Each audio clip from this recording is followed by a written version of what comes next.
அனைவருக்கும் வணக்கம். இன்னைக்கு நம்ம பார்க்க போற புத்தகம் பாலோ கொயலோ எழுதின வில்லாளன். ஆங்கிலத்துல தி ஆர்ச்சர்.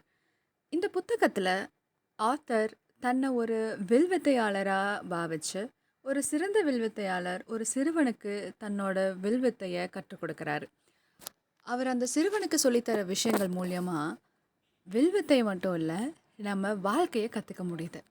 அந்த புத்தகத்திலிருந்து ஹைலைட்ஸ் தான் நாம இன்னைக்கு பார்க்க போறோம். குட்டி குட்டி ஷார்ட்ஸா தினமும் பார்க்க போறோம்.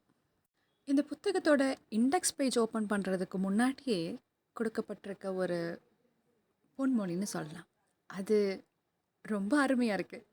அது என்னன்னா, ஒரு செயல்பாடு இல்லாத ஒரு பிரார்த்தனை, ஒரு நான் இல்லாத ஓர் அம்பை போன்றது.